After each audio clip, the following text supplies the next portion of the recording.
RealMusic.com.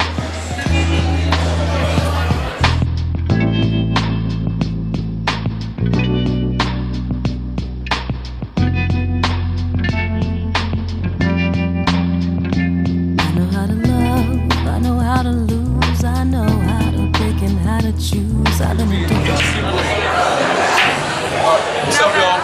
We're here at Slate Lounge in the Flatiron section of Manhattan, and we're joined by the talented, beautiful, Grammy-nominated Maiysha.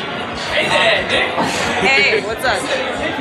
So I guess we can hop right into it. You want to tell people, I guess, a little bit about your background, where you grew up? I know you grew up in Well, I grew up in the Midwest. I'm a Midwest girl. So I actually grew up between Minneapolis and Chicago. I was born in Minneapolis. My dad's still there. My mom moved back to Chicago when they divorced. And I kind of grew up between the two cities. So in terms of my influences early on, you can kind of guess what happened there.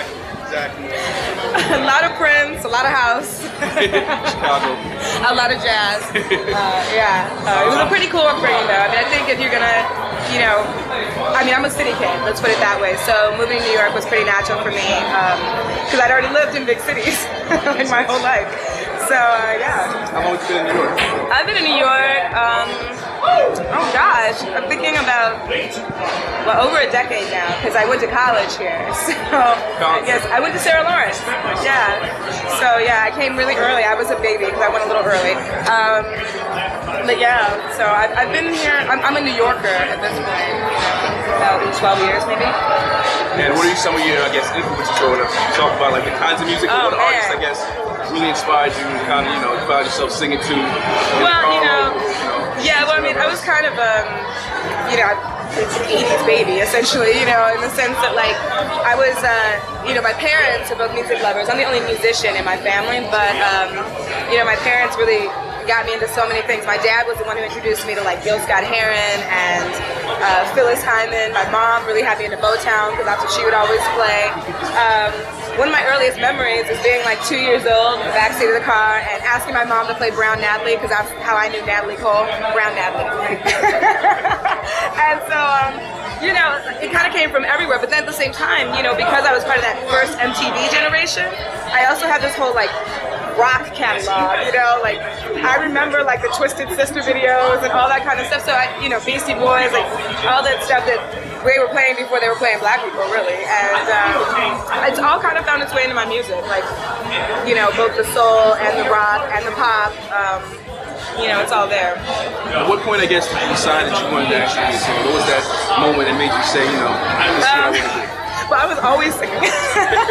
I was always singing. I don't know that I got brave enough to say I wanted to be a singer until I was probably about, I think I was like in college. I mean, it was weird actually. I shouldn't say that. I was always in musical theater growing up, so I was doing, I kind of thought I was going to be on Broadway. I wanted to be an actress. And got to Sarah Lawrence, and my first year there, like really my first semester, I was like, I think I want to sing, you know? I think I was taking writing courses, and I was just thinking, whew, see, and that's indicative of my pool playing right there. It's time to actually start shooting stuff.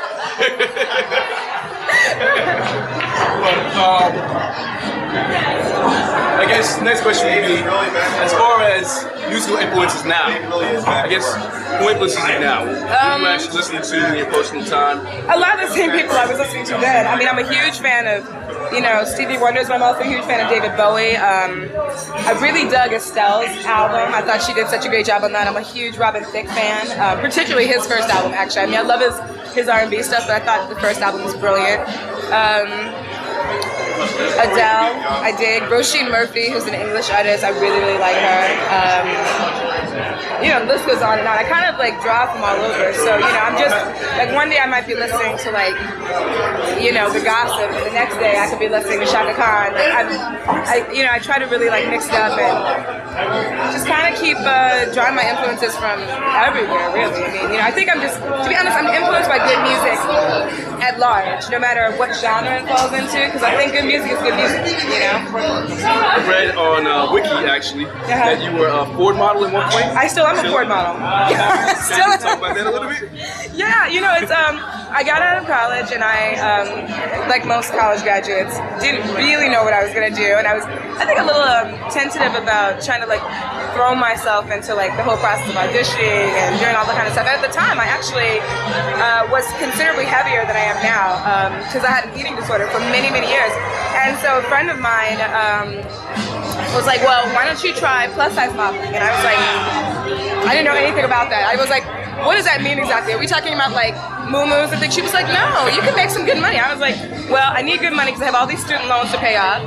And, you know, I went to an agency and they took me on. Ford is actually my second agency. I was with Wilhelmina for many years.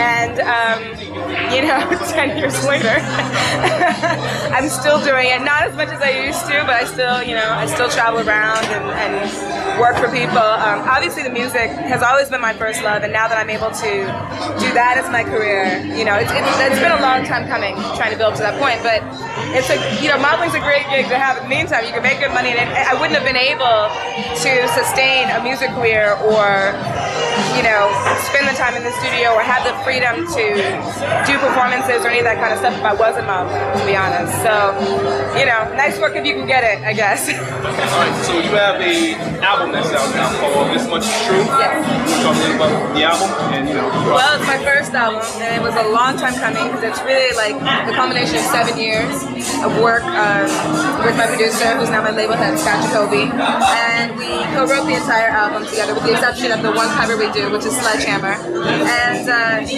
you know, so moving from, you know, this long journey of, you know, we started from demos, and then, you know, Scott decided he wanted to start his own label, and he graciously asked me to be the first artist, which was so flattering. So I'm the first artist on my label, and the only artist, really, right now. And so this is my first album, and I got nominated off my first single, Wannabe, which is incredible, because, you know, I'm still relatively unknown. You know, I'm still working, you know, as an indie artist trying to get heard. So to have that kind of validation from the Recording Academy is like beyond words. Like it was an incredibly humbling experience. Let's put it that way. And you know, I'll be releasing my second single in a few weeks. So you know, it's been a roller coaster ride, to say the least. You know, because in real time I'm still working very much as an indie artist, but I've also gotten this tremendous recognition that I'll be able to carry with me for the rest of my career. So that's amazing. What do you think about that actual category? I think it's called Urban Alternative, if I'm mistaken. And I know it's a fairly new category. What do you think about this? You actually, would you categorize your music, I guess, as urban alternative music if you had to pick a genre, I guess? You know, I would categorize it as urban alternative. I don't really consider myself like a straight ahead soul artist or an R&B artist. My music, my sound's pretty eclectic. It has a lot of, you know, in addition to soul and R&B, it's got a lot of like rock and pop and jazz and funk. So I think you know, I don't know if I would have considered it alternative, but when I actually had the chance to meet the guy who started the category, who's pretty amazing, he's pretty incredible, and he's definitely been a champion of mine, so I'm a huge fan of his. And the way he described it, you know, he started the category because he said, I guess he figured, he was like, you know, what happens with somebody like a Michelle Ndegeocello, you know? Is it fair for her to be put up against U2 in the rock category, or put up against, you know, let's say Jill Scott in like an R&B, or Beyonce in an R&B category when she really isn't either of those? So it's a new category, but I think it's a really valid one. And I was really, when I saw the other people I was nominated with, I was really, really excited because I actually own music from everybody else in my category, and that's exciting because on a peer level, to be validated with that group of people, like I'm a huge fan of Kenna's, I really love Cassette Michelle, Janelle Monáe is doing great things, Wayna is another indie artist like myself, you know, I was in great company, and so I'm really okay with it. I'm really okay with the category. I think it was accurate, and I don't necessarily think I should be you know, weighed against, you know, let's say Jasmine Sullivan or Beyonce, because they're doing something that's very specific, and they're really, I mean, they're doing it very well, but it's not the same thing that I do necessarily. I have aspects of that on my album, but it's not really the crux of my sound, to be honest. And I guess my favorite track on the album is Alchemy, and it's a great album. It's a great album. I wrote that one myself. Oh, there you go. There you go. How much of the album did you actually write? I co-wrote everything on the album. There are some songs that you know, we have several different methods of working over the years, and it actually reflects probably the growth in my confidence as a songwriter over the past 7 years, which, you know, pretty much was most of my 20s, you know. So in some cases, you know, we would sit in the studio together and like hash these things out. In some cases, rare cases, like with Chase, which is now actually, the remix of Chase is now on the Billboard dance charts. It's made it there, which is amazing. That was one where Scott had written a track for somebody else, and he gave it to me to see if I wanted to write something. And I wasn't even thinking to myself, I thought I wrote it for somebody else. So, you know, it's like every procedure is different, but Alchemy is one of those songs, like Wannabe, which was the single that I was nominated for, that I actually had already written, start to finish. Like, I knew how it sounded, I knew the trajectory of it, and so when I took it to Scott, it was to arrange it, you know? So I'm very proud of that, so thank you. No problem. I guess the other question is the guest appearances. Not a lot of guest appearances on the album. It was one from Martin Luther. Yeah. You want to talk about how that, I guess, came to be? Well, both the guest appearances came as a result of a mutual friend, which was amazing. You know, he was really gracious to like use his contacts to make it happen for us. I've been a fan of Martin's for a long time, and a huge fan of Bahamadia, who's also on the album. You know, I mean, when she came in the studio, I was like, okay, if I could just go back to myself in like '93 and be like, girl, you gonna do a track with Bahamadia? You know? Like, I would love to see myself at that age, like having that conversation. But Martin is somebody, you know, I lovingly refer to him as sexual chocolate because I think that's what his voice sounds like and his whole vibe. he's so sensual and so sexy, and I really think, like, in terms of a voice, he's probably the closest thing that we have these days to, you know, that's comparable to like that kind of the gravitas of, say, a Marvin or like a, you know, it's an incredible voice, and he was gracious enough to listen to my track and agree to come in, and he did an amazing job, and he's kind of given me, I think, one of my most soulful moments on the album. We jokingly refer to the single, which is called You Don't Know, as the baby making song, because everybody should have a baby making song on their album, and so that's going to be the next single. I'm really excited about it. Is there a video planned for it? We are definitely planning a video, because the song's too hot not to have a video. Yeah, so that should be out in the next few weeks, and video soon to follow. Coordinating the schedules is not always the easiest, but it's definitely coming. And then, yeah, with Bahamadia, like, you know, she was just so gracious, so gracious. She came in from Philly and like totally, you know, had written her part and like laid it down, and she's a goddess. I think she's amazing. So. Okay, I guess next question would be, as far as touring goes, because I know we actually caught you live yesterday, you know, with a pre-show, but are you actually on tour right now or planning on tour right now? I'm not on tour at the moment. We're always planning to be on tour. You know, it's a little difficult with the indies because, you know, we really have to like be strategic about what we do and what we don't do. It's easy. I mean, it's very easy to do like, you know, things here in New York when we travel. We kind of generally have to wait for like a bunch of things to be going on before we can, you know, make the leap anywhere. But yeah, we've been slowly but surely making it around. You know, we've definitely done some gigs in Chicago. You know, so it's been great to go home. Grammy week, we did some things in LA. We're gonna be working our way down to DC and Miami, back to Chicago, hopefully hitting the Bay Area soon. So, you know, within the next year, we'll be branching out. What's next for you, I guess? What do you have planned next? Well, next is getting this video done for You Don't Know and putting out this single and getting out there and continue to perform it and getting the album heard. And then, you know, obviously the long range plan, I'm already writing for the next one. So, I mean, that's what I do. I'm a writer.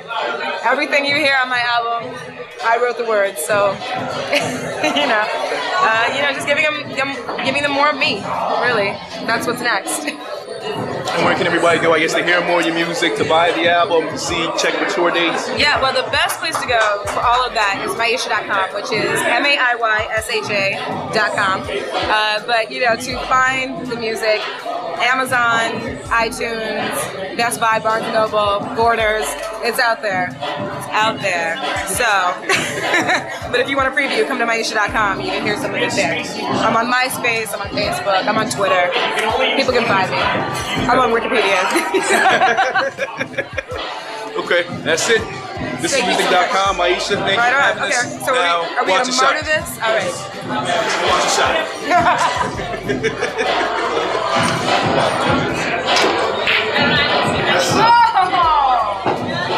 Oh, man.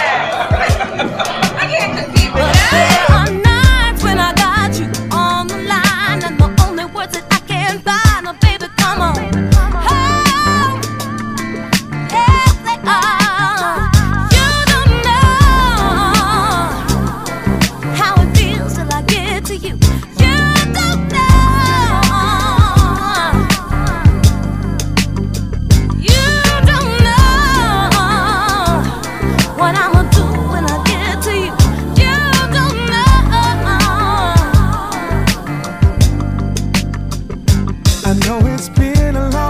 time since I went away. Might not sound like much, but I gotta say that I